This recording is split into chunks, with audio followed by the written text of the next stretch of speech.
Hey, Sheriff's Office, make yourself known. Yeah, let's see. Sheriff's Office, make yourself known.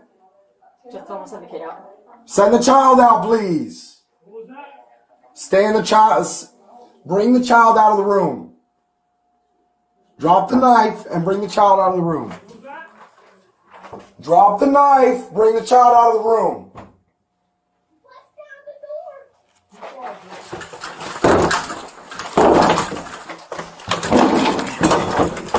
Let me see your hands right now. You're gonna Let me get see your shot. hands. You are gonna get Let me shot. see your hands right now. Let me see your hands right now. Let me see your hands right now. I'll kill you. I'll kill you. Drop the knife. Drop it. Come on, baby. Come on. A 7-year-old is safe tonight because of the actions of our deputies. And I'll get into the details quite quickly. But first, this gives me an opportunity. You know, Sheriff Chad Chronister has made priorities here, and that's to keep this community safe. But we keep having these press conferences and press releases about two really issues in this community. One is domestic violence, and two is mental illness. We created a domestic violence unit to attack this issue, and we have been very successful. Later on, as I go into the details, domestic violence played a part in this action today. And then also mental illness. Mental illness played a part in this incident this afternoon. And if you have any issues with mental illness and you need help, you need to reach out to the Crisis Center of Tampa Bay. Dial 211, get in touch with the Hillsborough County Sheriff's Office, and we can send our behavioral resource unit out here and help that before this escalates into the incident that occurred. So what happened this afternoon? So we received a 911 call just before 2 p.m. The complainant was the sister of the decedent, and I'll get into that later, how that occurred. She said that her brother had a knife and was cutting her superficially. She was bleeding from her mouth. But what the decedent did, her brother took her younger brother, who is 7 years old, and took him in a back bedroom with the knife and was holding him against his will. For lack of a better term, he was a hostage in his own house. So they called 911, and it's a frantic 911 call. We arrived at approximately 2:04 p.m., our deputy on scene. We made contact with the decedent's mother, and we made contact with the complainant, the decedent's sister. And we verified, yes, the decedent is in the back room with his 7-year-old brother, armed at knife point, and would not let the 7-year-old free. Our deputies addressed the locked bedroom. It was locked. They gave several commands to please come out of the room, let the boy go, drop the knife. At this time, and heroic as the young boy was, he screamed through the door, "Break the door down." And that's exactly what our deputy did. He broke the door down. But there was a mattress and furniture behind that door, so the door didn't fully open. So again, he kicked and breached that door. As he's moving the mattress out of the way so he can get to the young boy who screamed, "Break the door down," he notices that the suspect, later the decedent, is holding his young brother in front of him in a chokehold with his left hand, and he has a knife in his right hand. Again, the deputies command him, drop the knife, let the boy go. He doesn't respond to those commands. Our deputy had to fire his weapon one time. The suspect then fell to the ground, and we rescued that young boy to safety. Again, heroic by the deputies, but in the grand scheme of things, tragic for that family right now. Yes, we rescued a boy, and yes, It could have been much worse. There's no doubt in my mind that that boy would have been harmed if it weren't for the actions of our deputies. But right now, in the aftermath of that heroic action, is a family that has to pick up the pieces. Criminal history on our suspect.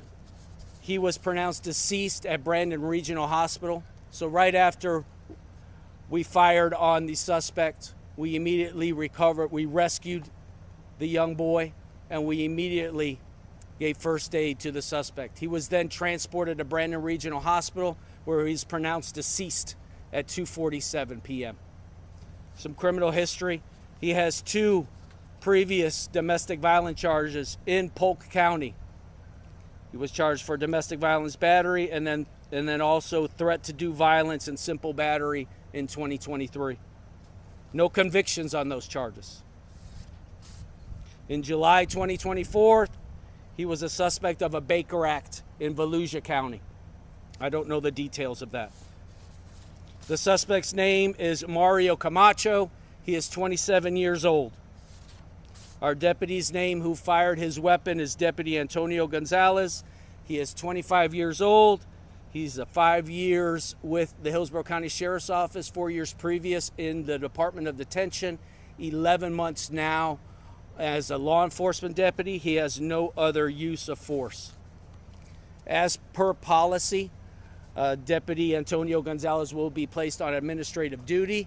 As per policy, the Florida Department of Law Enforcement will handle the investigation of an officer-involved shooting. Joining me to my left is Florida Department of Law Enforcement Assistant Special Agent in Charge Brandon Sheely, and of course to my right is the Madam State Attorney Susie Lopez, who always comes out to these scenes.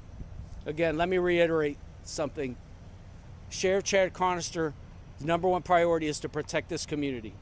Protect everyone in this community. By priority, our children, our elderly, and really focus on what is the issues in our community to keep everybody safe.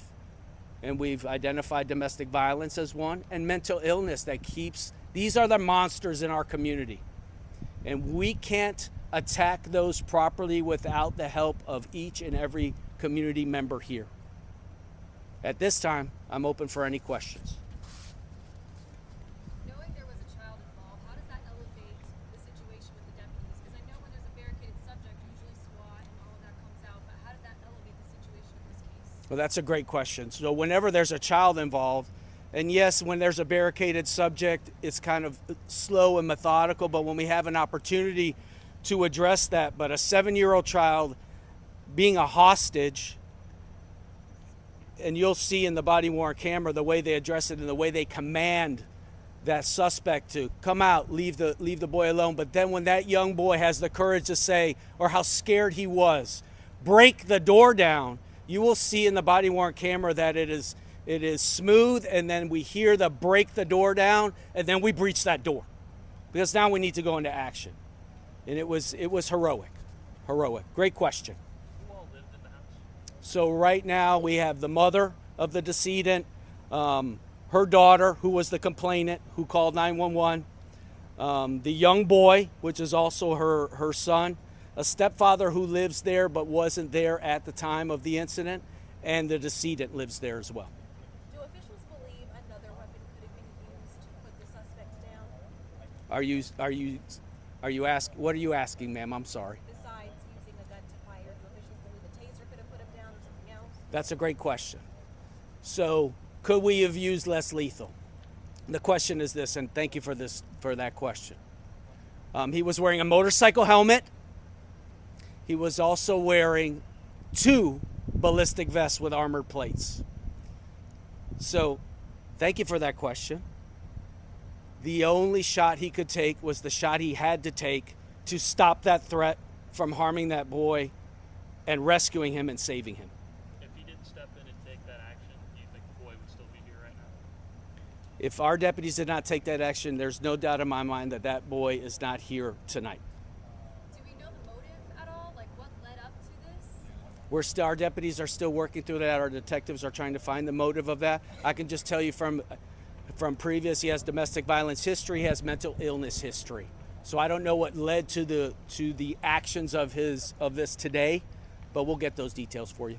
Has Deputy Gonzalez been placed on leave? Is he still with the force at this time? Will he be? He will be placed as per policy on administrative leave And the mother was with home pay, on duty. Excuse me. Apologies. Yes. And the mother was home at the time? I'm sorry, the mother was there, yes. Last question. What are the ages of everyone? Like the sister, the brother, and I know the 7-year-old. I don't know the age of the mother. The sister is approximately 18 years old. The suspect, the decedent, is 27, and the young brother, the boy that was rescued, is 7. Thank you, Chief. All right, thank you.